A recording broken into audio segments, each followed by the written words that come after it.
Аксубай Төлөкөн айылындагы Борбордук мечит деп койсок, бул ошо мечитте бүгүн айт майрамы чоң салтанат менен белгиленип жатат. Намаз бүттү. Намаздан кийин мына бияк балдар мына айт марек болсун деп ана хор менен айт марек болсун дейбиз. Ана бир мына булар Тосторконду уже атака коюп жалмап коюшуптур. Так. Эми бияка келебиз. Мыякта мына балдар.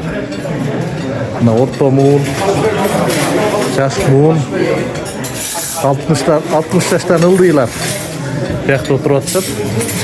Мына бакыт деген чоң ишкер.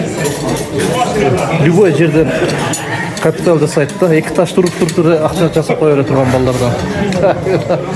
Бактияр, мына жеңиш, мына Актилек.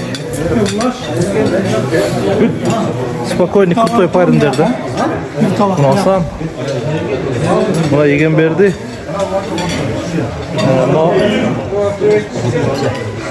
Биякта ким отурат? Байышака бар экен. Кудуердика. 69 Кудуердика. Так, кимдер отурат биякта?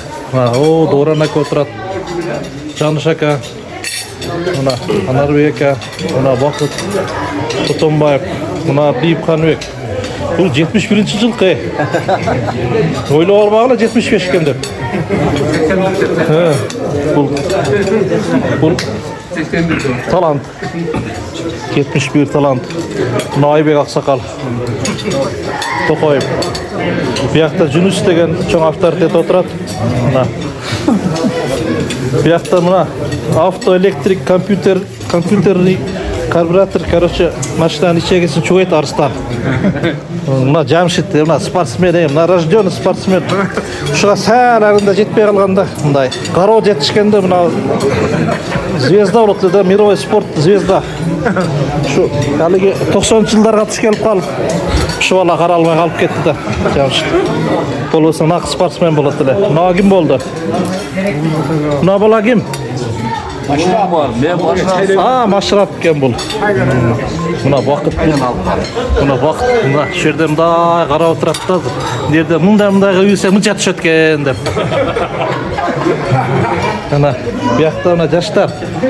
Мен жаштарды көп мындай фамилиясына карап, анан мындай алыгы фасадына карап, профилине карап эле мындай талантчы экен деп таныйм да. Анан бардыгынын атын билбейм, мына жаш балдардын. Мына мисалы мен азыр адашпасам керек. Мына бул мына Турдубековдордон окшойт. Так. Мына чырайлуу жигит ким болуп экен бул? Мына Жанбек деген. Бул чоң дыйкан. Бул алыгы ташкая чөп чыгарып берет. Мына Кубаныч. Мына Манаң, мына Замир. Мына Алтынбек. Бул Алтынбек бул аз чоң мындай молдо болуп кеткен да. Мыякта эң молдонун эң оригиналы мына Ороз. Мына тазасынан да. Мына мыякта Аяшкам. Мыякта мына алыгы Эргешеканын баласы окшойт жаман. Мына балдар ушинтип майрам кылып атышат. Рахмат. Биринчиден ушул бардыгын бүгүнкү Коротай майрам менен куттуктайбыз. Бул мына жылга өзгөчө болуп, биздин ушул динге карап жаштардын элдин ынтымагы болгон үчүн быйылкы Розайт майрамды ушул мечиттин жамааты, ушул имамдын демилгесин колдоп, ушул жаңы жылдан чоңураак майрам катары колдонолу деп ушул мусулмандардын элден бир майрамы болгон ушул Розайт майрам бардыгы ушул биздин Ордо Төлөкөн мечитинде Түлекен айылдын аксакалдарын, жаштардын баарын бириктирип бул жерде Yok, sen janağında aytıp koy. 60'tan жогорусу кыдырып кетти de. 60'tan жогоркусу ушул айылдын ичиндеги болгон айтык бар үйлөргө кыдырып кетти. 60 жаштан төмөндөрү баардыгы ушул жерде Ороз айт майрамын майрамдап, баары ушул шан-шөкөттө отурушат. Мына фукарда бүгүн дагы өзгөчө белгилей турган биздин ушул арабызда Элжан деп бириңиз бар, Айстагы. Ал дагы ушул үйлөнгөндө үйлөнүү тоюн өткөрбөстөн туруп, бүгүн ушул жерде айт менен ушул биринчи демилгелерден болуп ушул Түлекен. Үйлөнбөй туруп ушу каржылады bu. Ошол дагы ушундай бир салым кошуп атат. Mına Erzat деген өзүмдүн иним үйлөнүү той болуп жакында. Анан жана шан шөкөт андай мындайды кыскартып, мына бүгүн ушул дасторконду каржылап, мына элге чай берип атыптыр. Бул да өзүнчө чоң демилге. Мына айт байрамын уюштурган себебибиз мына жаңы жыл болду, Норуз болду, адамдардын жүрөгүнө сиңип калганда, мусулмандын майрамы эки айт майрамы экен. Ороз айт, Курбан айт майрамы. Ошого мына негизги максат жаштардын башын бириктирүү, уру, жогору жак, ылдый жак, ана менен мына менен деп бөлүнбөй, кичине уюшумду болуп, 60-тан кийинкиси эми аксакал болуп калды. Ошо уюштуруу иштерин ошолор дагы кошулуп кылса жакшы болот. Негизги максат ошо кичине диндин майрамы, мусулмандардын дин майрамы, эки майрам ушу Ороз айт, Курбан айтты. Чоң иштер бүтүп кетти. Бултунда Ороз айт башталганга чейин 15 күн калганда, 20 күн калганда айттыгылар.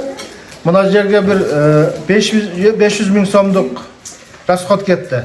Айванды бүтүрдүк, Ороз айтты ысык кылып окудук ушу жерде. Мына мечиттин ичи ремонт болду. Мына тышкаркы немелерде ремонт болду, мечиттин тышкаркы иштеринде. Дарбазалар коюлду, үстүндөгү рекламалар жасалды. Чоң иштер болуп атат. Ошого негизги бул жердеги балдардын атын айтып койсок, алиги атын айтса Сүйнөт деп кой. Бир сыйра айтып койла. Мына жерде Өмүрбек деген бала бар, Жаныбек экен баласы. Ол атым айтпа деп жылда берет деп айтып койгон, ачык жарыя кылып койгон жакшы да, элдерге кичине стимул болот. Ар ошондой неме болот турган иштерде 20 миң, 30 миң сомдон спонсор болот. Денис укабыз бар. Бул дагы атын айтпай эле көп иштерди бүтүрүп кетти. Мындай айт байрамында уюштуруп союштарды алып берет. Мына жерде Ерзат укабыз ресторанга той кылбай, ошо акчаны ошо дасторкон мен неме кылып берейин деп Ерзат спонсор болду. Кийинки жаштарга, ошо үйлөнө турган жаштарга кичине пример болуп атат да. Өзү ресторанга жөнүндө 400 миң, 500 миң акча сатпай, дин жеңил. Шундай кылып өткөзсө болот экен да. Ушу той да, үйлөнүү тою. Канча адам дуа кылат. Мына жерде Жаныбек экенин балдары бар. Урмат, Курстан, Максат деген. Булар дагы атын айтпай, ар 2 ай, 3 айда жардам берип турат мечитке. Канча иштер жылытат да. Калгандары бардыгы Түлекен жамааты, жаштары жакшы болуп калды. Мына основной жаш муундар, мына мисалы 30га чейинки балдар өтө активный болду. Малас.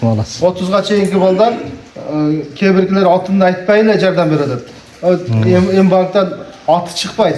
Жөн эле салып койдат, аты жок эле жазып койтабыз. Молодец. Ошого ушундай иштерди уюштурайлы. Кийинки айттарда, келечек муундардан да үйдө кыр, жылдыр дегендерди түйшүккө салбай, bir 4 миң, 5 миң сом болсо, эмне 4-5 бирге өткөзүп койсо болот экен да, жеңил экен. Анан ифтарлыктарды деле сөзсүз койсоюз зарыл эмес экен. Bir 4 кило, 5 кило көч алып келип туруп эле, bir 20 кило, 15 кило күрүч тамдап койсо, эмне ошо ифтарлык өтөт экен да. Ошого баардыгына рахмат. Ошо мечитте канча салым кошкон болсоңор, мына жерде 300-400 аял, кыздар, бала чакалар оякта ойноп атат. Ушундай майрам болду оякта дагы. Дасторкон салып. Бул жерде эркектер, жаш балдар барып ушундай немелерди көбөйтө турган болсок, кичине ынтымакчылык болот экен да. Ошолор баарыңарга салым кошкондорго, салым келип сый болгондорго баарына Алла ыраазы болсун, ошо негизги ыраазычылык билдирип коелу дедик. Ошого мечитке канча жардам берген болсо, аты чыкпагандар болсо капа болбогула. Бардыгы бирок түшүп атат немеге.